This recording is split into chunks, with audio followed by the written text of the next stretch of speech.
Wait, there's a funnel? I actually sound excited about it. Okay. Do it again. Wait, there's a funnel?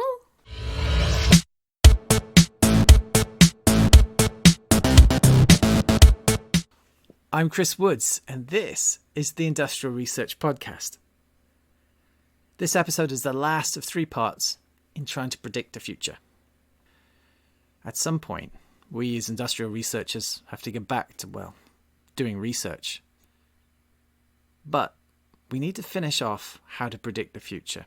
Some reliable, repeatable process that we can all share.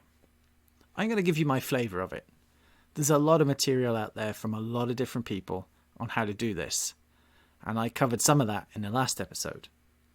Rather than rehashing that and going through all those processes in great detail, which would bore even my mum if she's listening to this podcast. Hi, Mum. I'm just going to get on with the really important bits, the little nuggets of awesomeness that we need. Now, these nuggets, this process I'm going to outline, is based largely on a 6-step funnel process that was created by Amy Webb. And she did a lot of work in this and published a book in 2016 called The Signals Are Talking. She went on to found the Future Today Institute. And she calls herself not a futurologist, but a quantitative futurologist. And I think that's really because rather than just depicting these trends like Rohit does, what Amy's trying to do is predict the trends and put dates on them. Put times on them, put magnitude on them. And that's a huge undertaking. To do that, we don't just need to see the same trends that Rohit does, but we need to put an ETA on when we think they're going to arrive and how big they're going to be when they sweep the globe. And that's tough.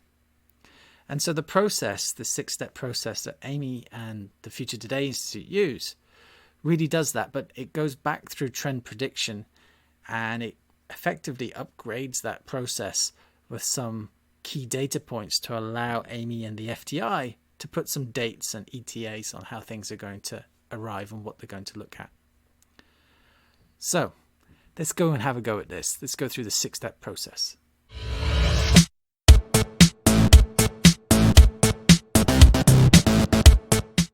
The first 3 of these 6 steps are dedicated just to trend prediction. Just like Rohit, we break this up into data collection and then data analysis. Except Amy's added a second data analysis stage. When we look at data collection or data gathering, Amy and the FTI suggest looking at the fringe. That's the areas of society that see trends first before everybody else does. And she's actually gone through and tried to enumerate the types of people that do that see these trends. And of course, early adopters are one. Technology evangelists are another. Interestingly, patent filings, because many companies would want to protect their IP, so they will file a patent before a product comes out. And in the same way, you get published papers, academic papers and industrial papers. So one of the other ways to defend your intellectual property is to make sure nobody else can protect it. And to do that, you publish a paper on it. So there are 2 key ways to see an idea before a product's launched. Startup companies, when you see them being formed or they come out of their dark mode and you see them bringing an idea to market. It hasn't yet got traction, but there's some great ideas in it. The other one, and this is a bit nebulous, is communities and groups that may start to adopt the technology before others. So go and look at a particular niche that might be more amenable to a new idea or concept. You see this a lot in what bootstrap startup companies do, individuals starting their own company without any venture funding. Going after a big client, like a big multinational, is really hard because these big organizations are usually slow to adopt a new idea or concept or a new technology. They'll wait till it's proven somewhere else first. Instead, you probably get a lot more success with a smaller startup, 1 or 2 people or an SME who's more flexible and open to trying new ideas that could give it a competitive edge. Finally, they also suggest looking at proposed legislation. Sometimes when a technology comes out, it raises questions about how it should be used. I've already harped on about privacy in the last episode, but privacy legislation is something that's coming to help us understand the new technologies and tools that the internet and IT companies are providing us with today. With all that done, we have a huge pool of resources that Amy and the FDI has actually told us to go and look at, the fringe. I think that's really great. There's some great ideas there on where we can look.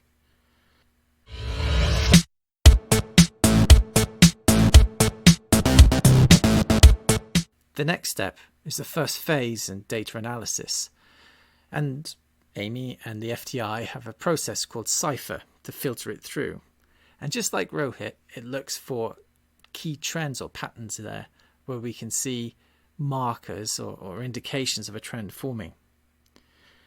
They are contradictions, where two opposing technologies or approaches gain favour at the same time, or when a reversal of an approach suddenly becomes really popular. Inflections. There's a catalyst link. Something occurs and one new technology appears, and it really helps accelerate the adoption of another. So artificial intelligence and the cloud. The cloud provides lots of compute at an affordable price point, which makes artificial intelligence a reality. When new technology or practices really change what we do and the methods that we use, look for hacks, the inventions that twist a take on new technology in a new way. Many of those gain traction not because professionals are using them, but because amateurs are starting to hack with them to get stuff done. And finally, and this is kind of cool, they say look for extremes. Look for those wacky inventors who are coming up with new technologies and ideas and trying to use them. It's not that they're going to be successful, but if you've got a researcher or an inventor who's going off and doing something weird and unusual, and it's getting some press, it usually means it's getting some funding. And if it's getting some funding, there's an indication of a need there. All that said and done, that Cypher process is going to help us identify a whole bunch of different concepts and a whole bunch of different trends. And there's probably, because we're humans, we're going to see more patterns than there really are. So the next phase of data processing, of trend analysis, is to try and cut out those ones. And that's to really go through each of the trends that we've identified so far and try and filter them out. And we do this by questioning that trend. And we have two key questions for each trend. 1, what's the driving force behind the trend? And 2, is that trend likely to spread across multiple industries or multiple technical fields? If we don't really understand where the trend's coming from and why it's gaining popularity and what it's providing an industry, and we don't see it spreading to a different industry, then I think perhaps we need to shelve that idea. It may be a trend. There may just not be enough data points right now to understand it completely. So shelve it. The trends that are left are the ones where we're more confident on, and we can take those forward. And this is where it gets really interesting, because we've got now at the end of these 3 phases to where Rohit was. The next phase is all about timing and how to determine the timing.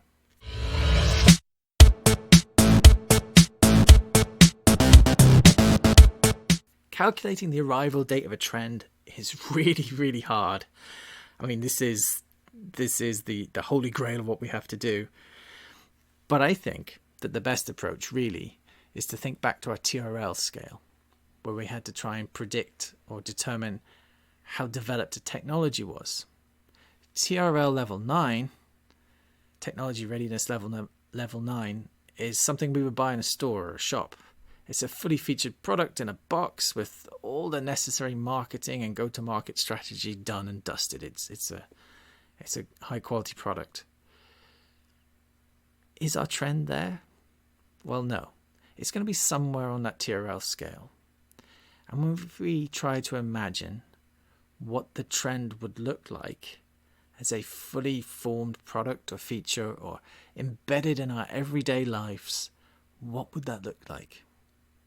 And then work backwards.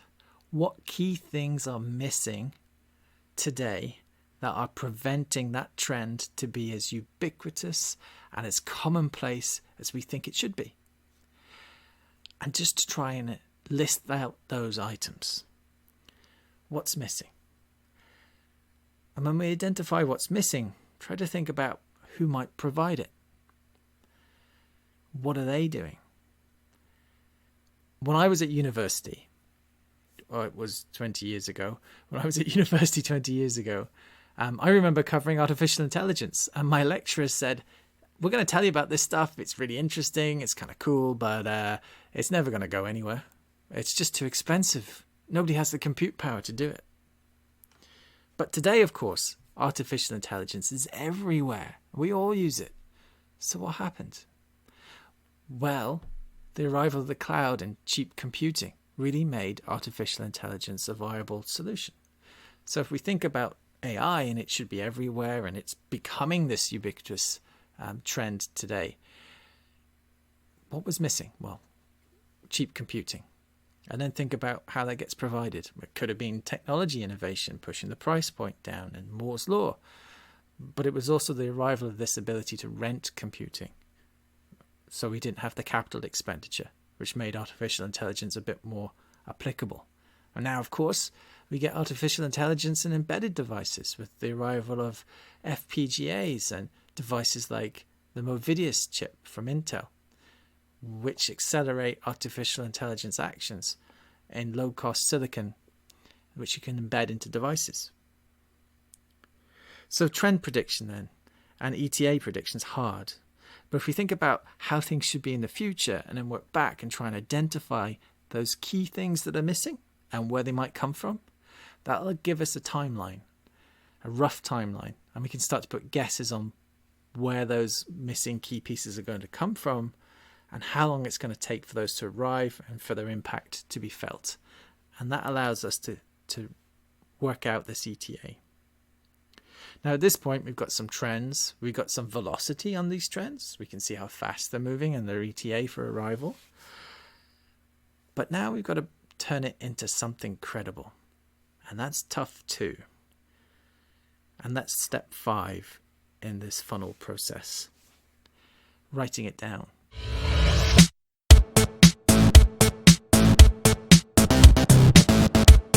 It sounds easy, doesn't it? Just write down the trend. Well, it isn't. If you just write the trend down as a title, it has no context and nobody can understand it. The trick with writing a scenario down is to really write it like a story.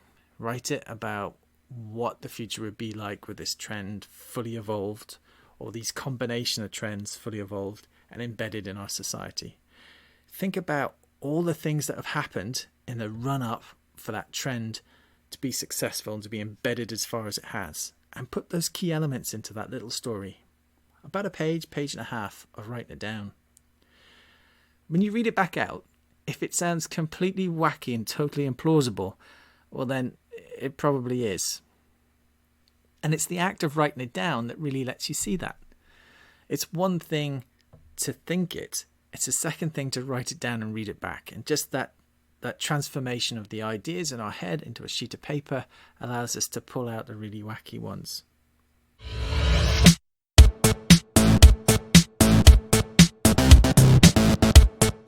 So now we've written down our scenarios, and we probably have a whole bunch of them. Some a page, half a page long, maybe even a couple of paragraphs just. And now we've got to critique them, and this is the last step. This is step 6, critiquing the scenarios. Having a method to think about these things critically is tough. So how do you do it? Well, probably the best example is to take a leaf out of what we do in design thinking. And I'm going to give you a story from when I was a kid, and it drove me mad at the time. I was doing art at school, and my art teacher had asked me to design a poster.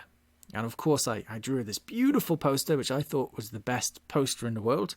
And my teacher came up and said, "Great, now do 6 more, completely different, wacky ideas, anything you can think of." And I remember arguing with her, No, I've done the best one. I don't need to do any more. And she said, "No, 6 more." So we start off with 6 wacky ideas. And then she said, pick the best one and do 6 versions of that all over again. Take that as your inspiration and tweak it and change it and come up with more ideas. And when I did that, she came back again and said, do it all over again, and made me do it 6 times. And I remember going absolutely potty at this. This was just so frustrating. Obviously, I'd come up with the best idea in my original one. Why would I need to do 6 more of these things? But you know, and I know now, that I hadn't. And actually, the best idea came after many iterations. Now, this is an example of design thinking, and the actual process is called divergent and convergent thinking. Divergent, think of wacky ideas. Convergent, bring them together, try and solidify them. Think of these wacky 6 ideas, pick one that you think's good, and then try to iterate over that or combine it with some of the other ideas you've come up with. And that's essentially what we need to do with our scenarios. We need to go through them and sort of critique them in this way. And there's some bullet points here I want to go through that I've stolen in part from Amy's process, and because they're really good, they really help. So when we're critiquing these stories, think about what they do. Does that scenario that you're talking about really offer a unique selling point? Can you see some nugget of value in it for everybody? And if not, put it to one side or think about combining it with something else. Can you identify KPIs in them? Is there something that you can measure that would tell you if the story in your scenario is going to be reality? Is it the proliferation of onboard units and new cars to make them all connected? Can you track how many are sold? Is it the number of roadside units that talk to these cars? Is it the number of embedded processors that are sold? What is it that's letting you see that this vision of the future that you've come up with might actually be trending with reality? Next, the timeline again. Think about the ETA for the scenario. When you've written down that scenario, did you put enough detail in there so that you can see all the steps that need to be completed for this to be a viable future vision? And if you haven't, go back and try and improve the scenario and add them in, if you can. And if you can't, well then maybe we need to put that to one side. The next tip really is to either drop the scenario if it's not looking good, tweak it, update it, or just look to combine it with another one. You might have written a couple that are quite similar. Would they be better off combined? And this process, obviously, I told you the story of my schoolboy art poster challenge. The 6 times with 6 iterations. Well, that's just a guide, and it's a lot of effort and a lot of time, and we don't all have that. So at some point you need to learn to stop and just put your pen down. And usually that's going to be simply driven by how much time you have to do this. And I suggest time boxing yourself, because depending on who you are, it's either a completely frustrating experience like it was for me drawing these posters, or occasionally when I get hooked on a scenario or a future trend that I think is really fascinating, I can disappear down a rabbit hole of brainstormed ideas and concepts for days. And while I personally enjoy it, it doesn't deliver much value to my employer. So you kind of need to time box yourself so you don't get carried away.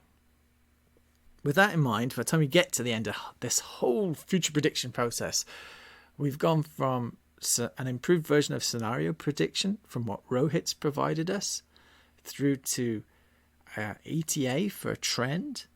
Then we've written some trends down in scenarios and looked at how they might be combined together. We've critiqued our scenarios, and we now have something that we're pretty confident in. And that's enough for us as an industrial researcher to have a vision of the future. We don't have to be perfect at it, but it has to be a credible vision.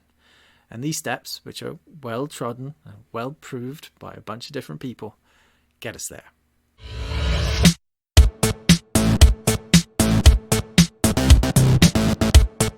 In the next episode, I'm going to be talking about the research roadmap process, getting back more towards the research side. But I wonder if you can already spot some of the similarities between this 6-step funnel and this process and the research roadmap process. If you have, let me know. You can find me on Twitter as @MCWoods. If you like this podcast, please subscribe. You can find it on Apple iTunes, Google Podcasts, Pocket Casts, and Overcast. And probably a lot of other places too.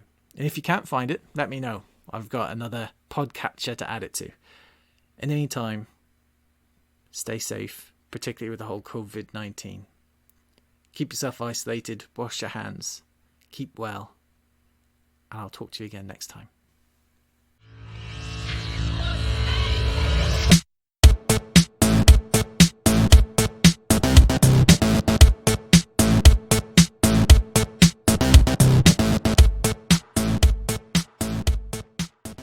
The music used is an excerpt from Bust This, Bust That by Professor Cleek and is used under Creative Commons. Wait, what?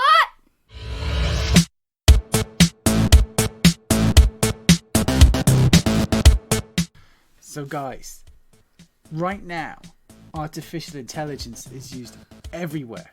When you shop online, it predicts what you're going to buy next. Sometimes your schools can use it to try and work out how good you're going to be at a subject. Isn't that kind of crazy? Doctors can use it to try and track and predict sicknesses. And we use it to spot things in images. Computers use it to see things and work out cars and read license plates as you drive down the road. Isn't that nuts? Yeah.